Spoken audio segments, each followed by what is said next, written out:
Karuna. Item 9, which is letters of expectation. Just adjusting bits of paper here. To the substantive council-controlled organisations, this has been before the CCOs. These are moderately familiar to us. There's not much change from last year's, which was a major change from what they'd had before. We have had these reviewed at the CCO review panel meeting earlier this week. Alistair,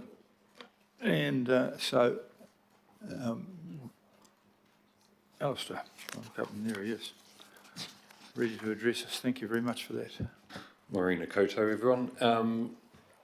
Look, I'll take the report as read, but I will note that the report was written and published before the workshop with you all earlier in the week, and there's quite a good discussion at that workshop about the themes of the letters of expectation, and following on from that, I think we undertook that we would reflect what was discussed at that workshop in the final letters of expectation.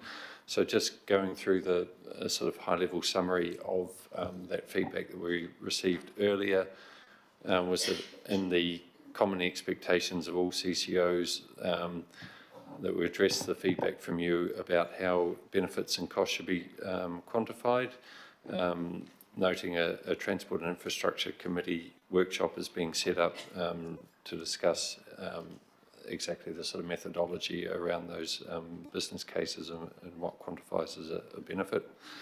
There was also some feedback of the role of the CCO board chairs together with elected members in fronting significant public-facing issues. Specific to the individual CCOs, with Eke Panuku, we asked that the final statement of intent gives a very clear view of projects to be delivered in the next 3 financial years, and discuss any program delays. And also, I think following the discussion at the workshop, remove the point that's in the report around the further master planning of the port work to be funded from existing budgets. A lot of that stuff around the port is still subject to consultation, and any further work that we've done on the master planning, those budget decisions will have to be made as part of the LTP, so we'll remove that point.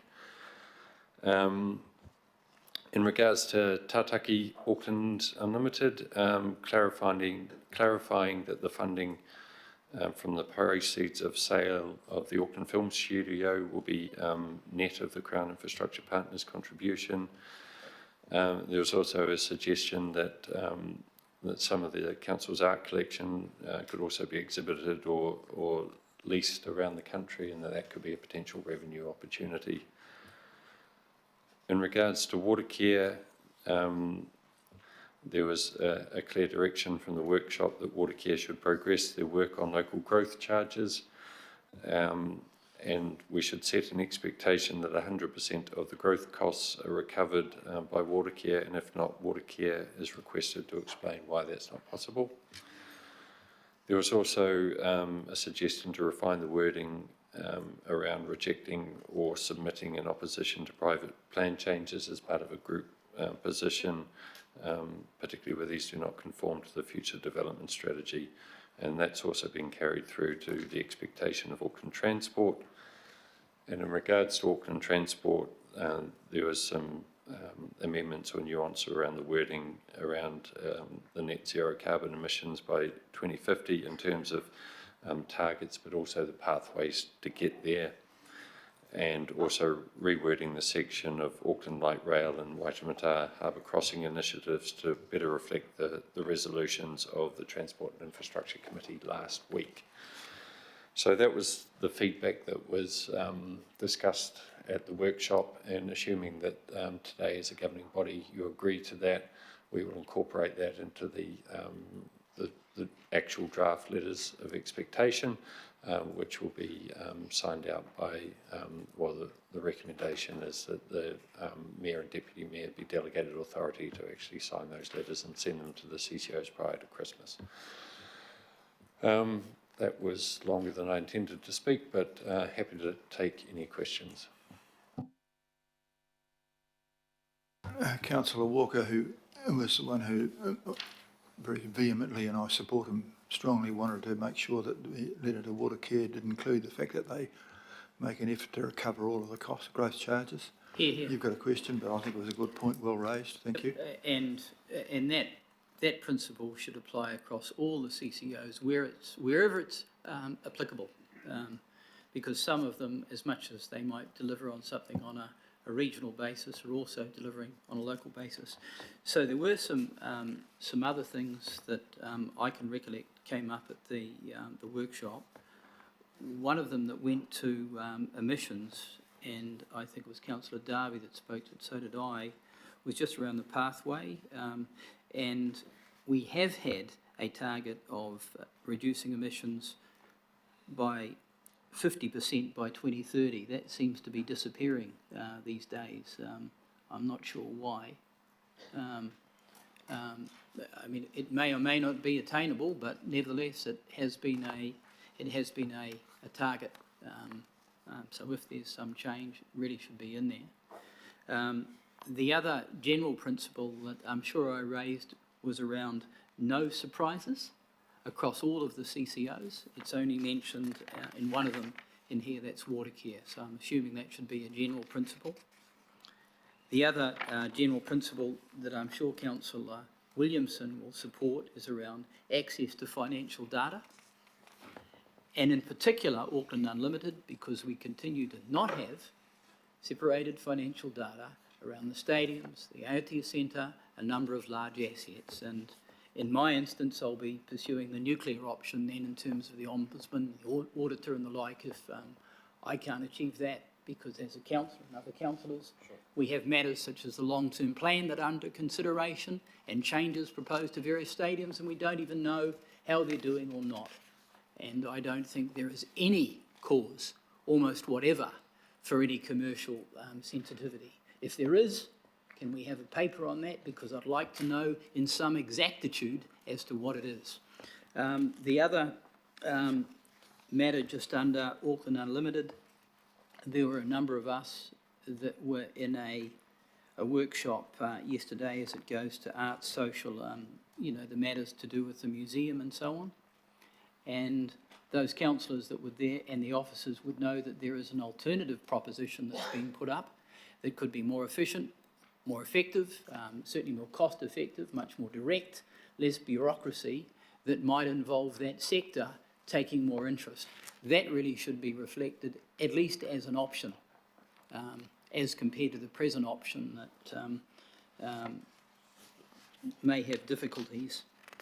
And with respect to the stadiums, it's accepted, and we're going out in the long-term plan with the option of alternative management and operation of North Harbour Stadium, which has been run to the ground by Auckland Unlimited. Similarly, that could be the case with Western Springs and stadiums at large. So at least we've got that option in there, and that's being preserved in terms of the direction to the CCO. The other thing that I'd like added, together with my fellow councillor, when it goes to Auckland Transport, they mention a number of projects and finishing projects, which is your mantra, Mr Mayor, and I commend.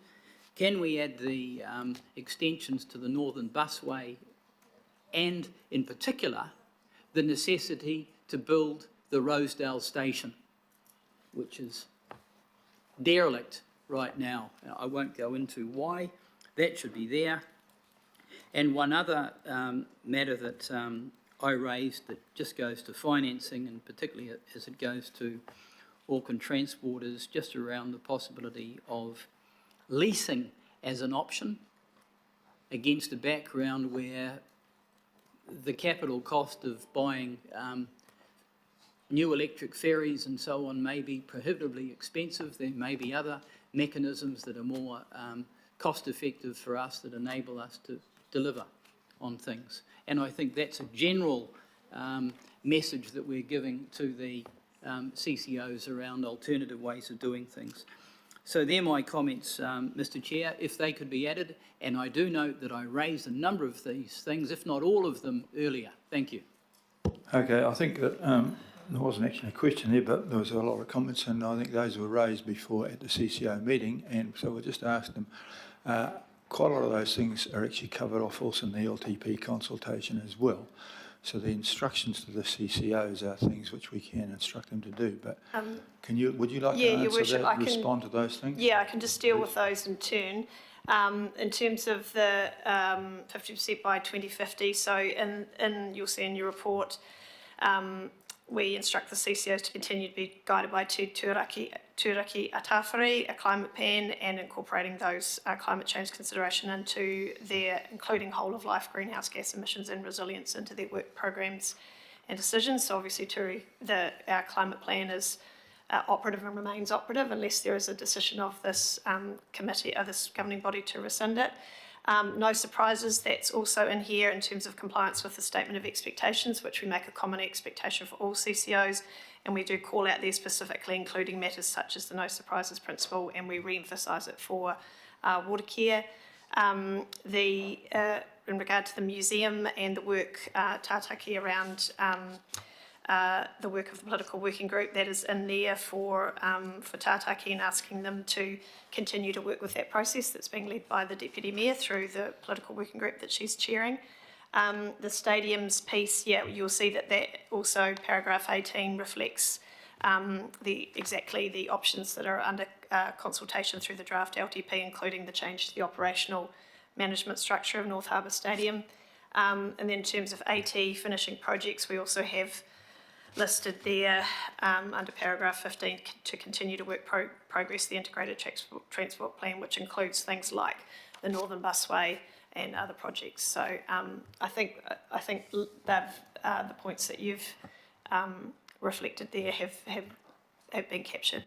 And I think if I could, through the chair, just add to that as was discussed at the workshop and included in the paper here, the final statements of intent are going to have to reflect the budget decisions you make in the LTP. So in regards to decisions around individual projects, such as I think you mentioned, Councillor, the Rosedale bus station, yes. I don't think this is the place to direct on individual projects. That should be subject to the budget making process in the LTP, depending on the level of funding that's provided and the prioritisation that goes through there.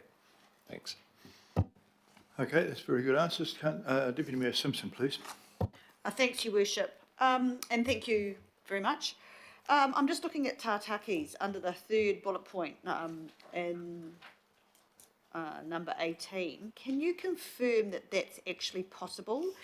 Isn't the money from the film studio sale supposed to be reinvested in that creative quarter, and therefore it cannot be used for another purpose, i.e. to top up events? So as Alistair kind of outlined, one of the proposed changes that we heard through the feedback at the workshop, that we'll just look to clarify that wording in there is to make clear that that would be net proceeds, because there is an investment that the Crown Infrastructure Partners have made in that, which cannot be used for other purposes, but any proceeds net of that can be. So provided that initial amount of money needs to be respent in an existing screen infrastructure, it's effectively tagged money, but anything net of that can be done. So we've looked to clarify that in the letter.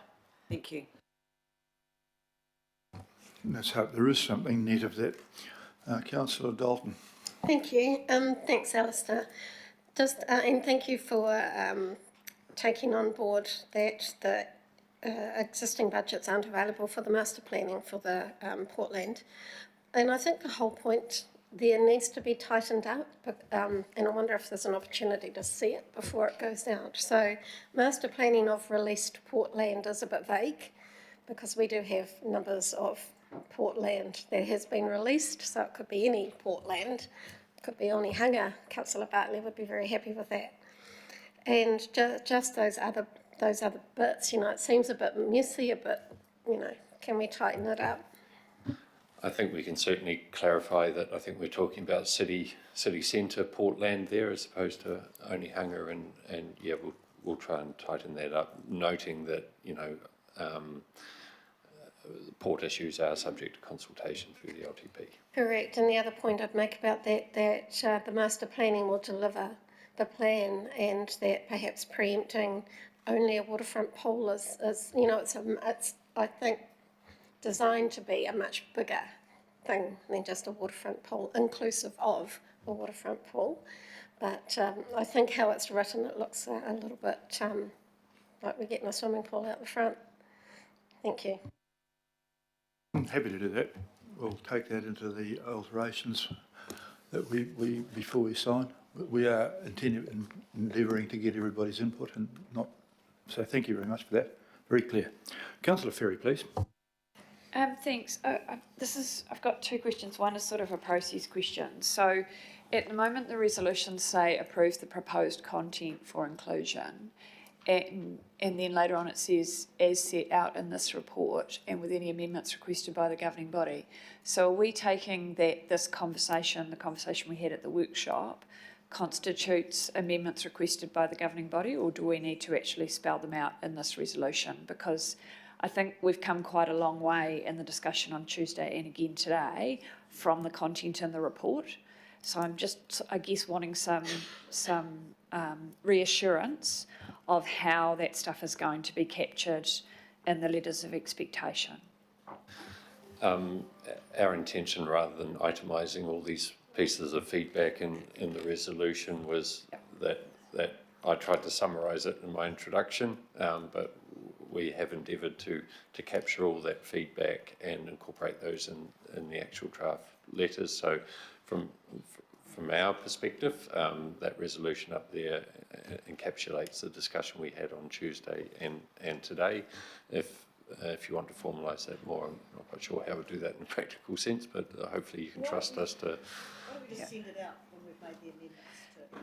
Yeah, I mean, I think it would, noting the time of year and the timeframes on this, but I think it would be helpful if it could be circulated, because otherwise we're not going to see it until, you know, February or March, by which time CCOs will have already received it, will already be reacting to it. Yeah, we can certainly circulate it around. My only plea is that, you know, a camel is a horse designed by a committee. If everybody tries to wordsmith it, it will probably take a while.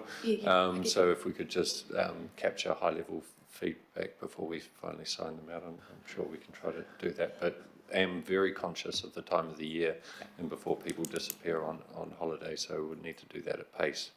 Yeah.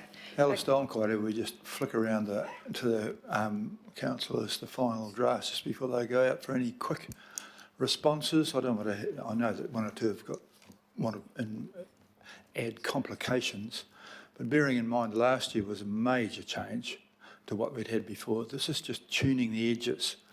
So please, we're at the end of the year. I know that some of you just can't resist making these comments, but I'd be quite happy to flick it around and everyone can have a bit of a go. We are doing our absolute best to include all the bits and pieces, but we do want a horse, not a camel. Yeah, look, I completely agree. Yeah, and I feel quite reassured by that. I think one of the key things to do would be to be consistent around the language with the stuff that is subject to consultation and decision-making with the LTP. At the moment, that applies in the report to some of the stuff that's in the LTP and not all of it, and I think it needs to be applied consistently. So that's the key thing I'll be looking for. Thank you. Thank you, Councillor Ferry. I might just, through the chair, just respond to that. Yeah, I think we're up at the front end, our very first point is about alignment to the final long-term plan, and but we'll double check that where anything is subject to explicit consultation, that we've made sure we've carried that through, but we'll do a double check. And just reflecting on the just on the tightness of the time frame, whether it might be helpful if we circulated the summary of the changes that we're proposing, which is a bit shorter, that might be helpful, because basically the content here is exactly what will go in the report, and then we could circulate marked up what the changes were that reflect what we heard today and from the workshop, so that you can sort of see it in that way. Might be given your time as well to wade through lots of letters, whether that might be the most effective way for you to see the differences from the content of today. But yeah. Sounds good.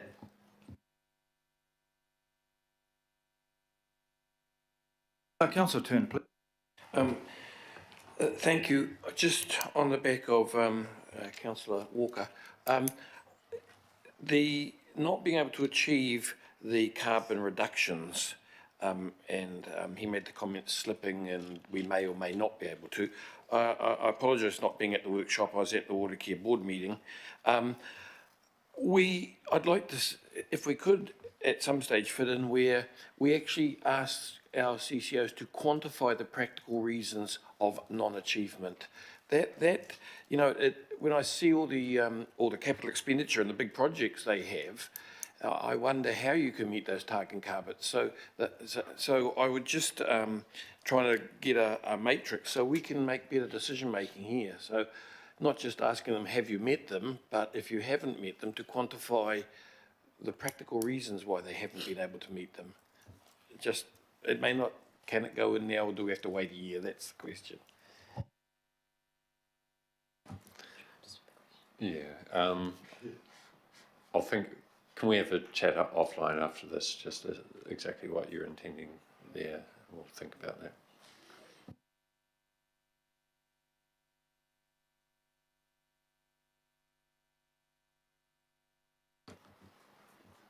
It seems we've stunned you to silence, so unless there's any other feedback, maybe I'll take the opportunity to wish you all a There is break. Oh, sorry, there's more. Alistair, there are people waiting.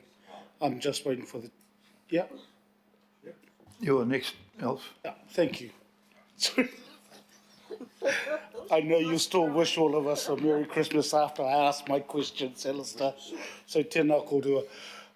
Alistair, I just picked up on one of your whakaaro, your comments back to one of the councillors around nothing's been decided, because obviously at some we will in June approve the LTP.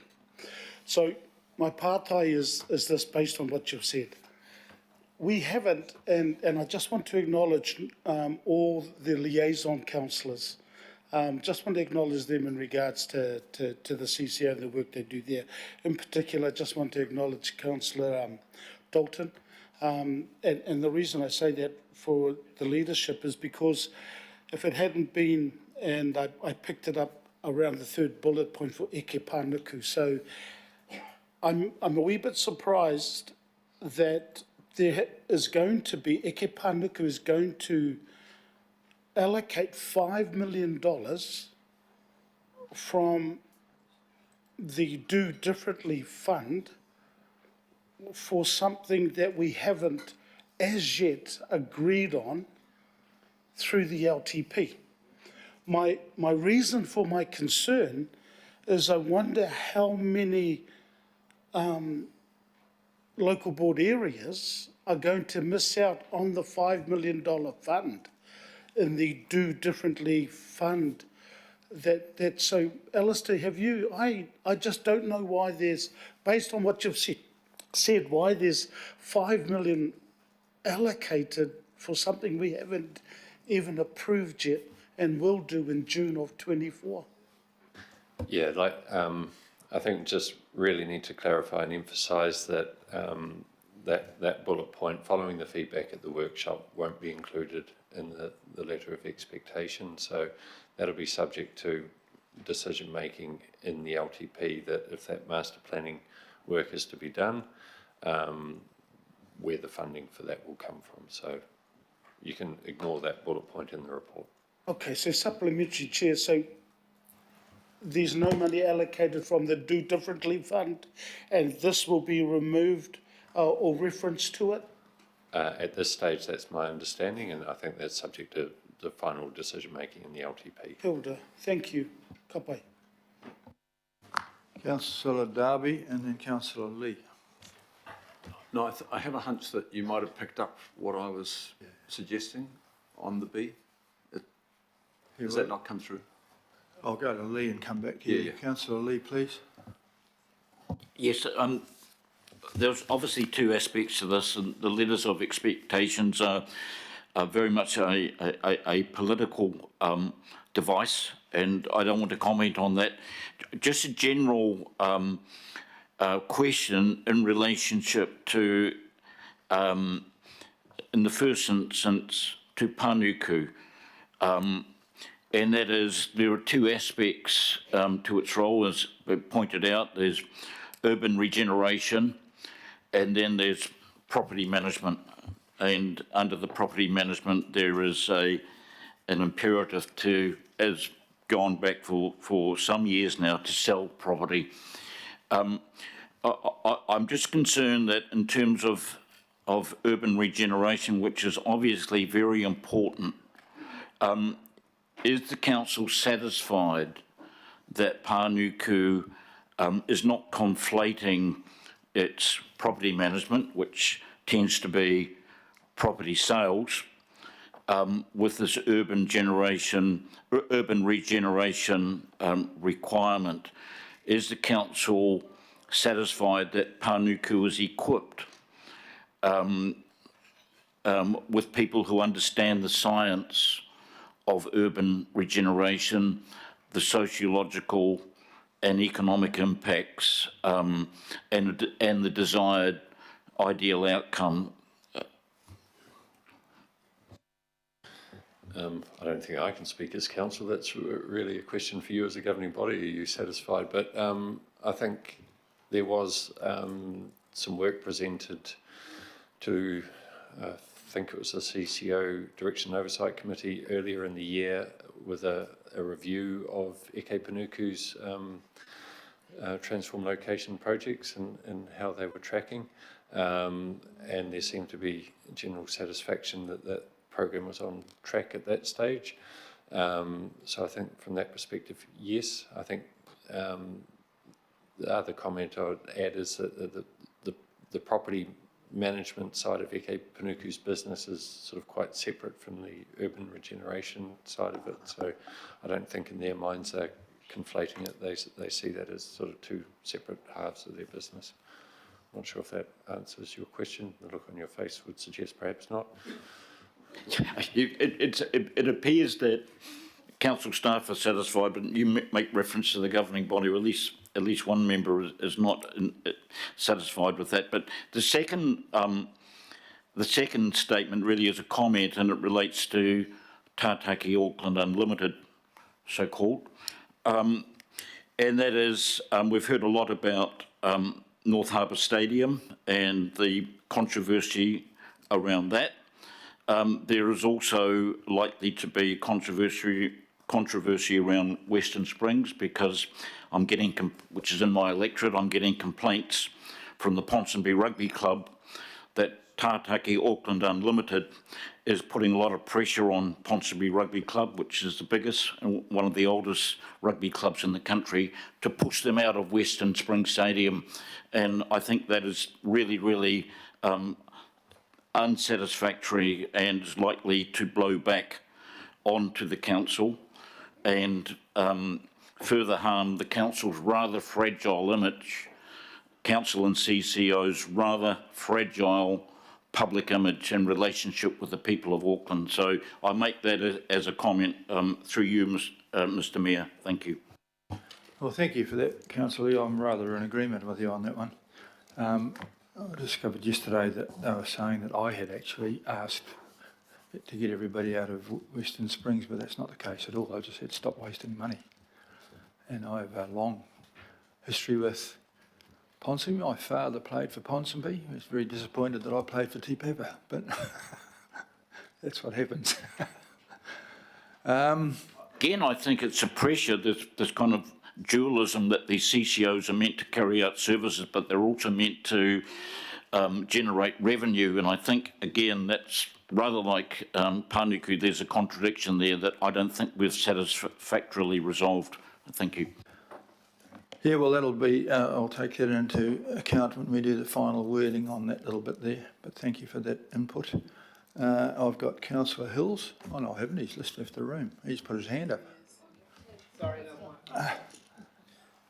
just seize the moment. I just wanted to comment, if I might, on Councillor Lee's reference to Eke Panuku. Of course, the letter of expectation also calls out the fact of us doing quite a bit of review work in terms of property management functions, both in Eke Panuku and ourselves. So we're talking about a scenario where over time roles might change, and we're in a review process now because of the potential duplication in people and functions in the property management space between them, ourselves, AT and what have you. So it's under watch, Councillor Lee. Thank you. I'll just make the comment, Mr Wilson, that the idea of Auckland Development, Auckland Panuku, was essentially from your predecessor once removed, and it may be quite appropriate for yourself and your team to have another look at that. Thank you. Oh, you're right. And the other part you raised in there is about the skill sets for selling and the skill sets for urban development. They're actually quite different, and there will have to be different people in there. You have to have one sell to get the money to do the other one to do the development. The same person is almost never the same person. So, very good points. Thank you very much for that, Councillor Lee. Councillor Hills. Kia ora, Mayor, and sorry, when I put my hand up, I didn't realise only Councillor Lee was ahead of me. And I'm not going to go through all the things that concern me, because that will bore you and others, but just on how and I know it's a confusing process, this coming before the mayoral proposal was passed, but on the Auckland Transport sort of projects and directions, they sort of more seem to fit with RLTP and other direction. How do we, I've got concerns around cutting spending. I've spoken to Max about it, around cycleways and different projects. How do I support this with the discussion going forward on decisions we haven't quite made yet on different priorities through these projects? Because there's so many different points, GPS, feedback and RLTP, and then this, which all seem connected but slightly different.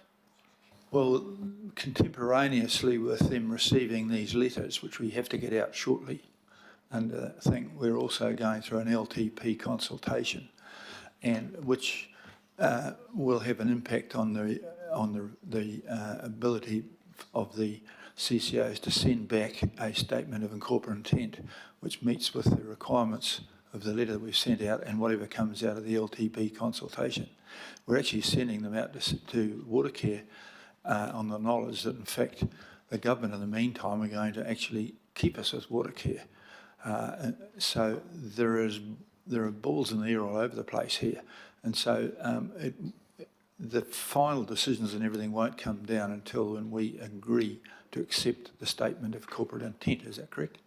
This is a step in that direction. Yeah, through you, Your Worship. Yeah, you're exactly right, and I'll just point to recommendation C, which is we're looking to extend the statutory deadlines from which when their draft and their final statements of intent are submitted. So that's something that's been enabled by legislation that we've been able to do through the last couple of years, and we've taken that opportunity because it allows the CCOs to catch up effectively post the final decisions that are made by you in June.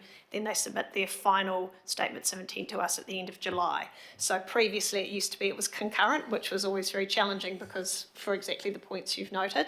So I'll just draw to that. So that allows, and it is very clear in the draft letters here, that they will align their performance measures, their financial information, and the content to the final decisions that are made by you in June as a result of consultation. So it's a little bit overlappy at the start, but it does reconcile itself by the end of the process. Okay, I guess, there's some, in my opinion, some contradictory things in there, like cut spending on low-value initiatives, and then it mentions safety programs and cycling, but actually the BCRs on a lot of the safety and cycling projects are actually really good, and then there's other projects that others probably might like that are actually low value. So just how we discuss the broader suite of AT's program that aren't through this process is a bit confusing, but happy to take advice on how that's going to roll out next year. In tennis terms, this is the first serve. I imagine there'll be a rally of about 5 shots before we get to the winning play, and so a number of those issues. You're not the only one that's got questions. Even I've got them, and I'm signing the blooming letter. But we've got to start somewhere, and they will respond, and we will respond, and they will respond, and then in the meantime, the LTP will come out, and we'll make decisions on that, and that'll be the end of, it'll be June, and in July the final thing will come back again. So there's several shots to play before we get to the winning shot, if you don't mind my analogy, which is somewhat different from his camel analogy. But I don't mind the tennis analogies, but at the moment on the AT1, it's not Lovell for me. And all I would add to what the Mayor has said is that I mentioned in my introduction that we are organising a workshop with the Transport and Infrastructure Committee to discuss, you know, we're asking for a business case process where we look at, you know, costs and benefits. Well, you know, so how do we calculate the costs and benefits here? So when we are looking at low value projects, what are we talking about? So hopefully we clarify that a wee bit more. But yeah, it's particularly messy with Auckland Transport with, you know, a new GPS and an RLTP process as well. Thank you. okay, I'm going to go to Mr. Darby, who has made some suggestions that perhaps we slightly increase the number of people who have a look at this before I finally sign the damn thing. Oh, look, just... Yeah, we're you going to put one up, and we Okay, think you got which it. Thank you. catches what you want. So that in addition, the chairperson of the council-controlled organisations and the relevant lead councillors also have a say in the thing. Ultimately, I have to sign it. We can't have 27 signatures, but I'm quite happy to have that if everyone else wants that. It's not a problem to me. We've done that in the past, and I think it meets with the requirement of people to make sure that we've listened to everybody and we're not cheating in any way, which I've no intention of doing. So is that okay with you, Councillor Darby? It sort of fattens it out a bit. On that basis, I'm going to move this thing, and the Deputy Mayor will do it, and you two can retire. We have a lot of debate which looked very much like questions and almost sounded like questions. So at the risk of everything, I'm going to take a risk and see if I can put this and get on with it. So all those in favour of accepting this, please say aye. And to the contrary, thank you very much for that. It's carried. We have several opportunities to keep reviewing, so don't feel like you've been backed into a nasty corner. I'm going to, it's now 12, I'm going to move to the recovery.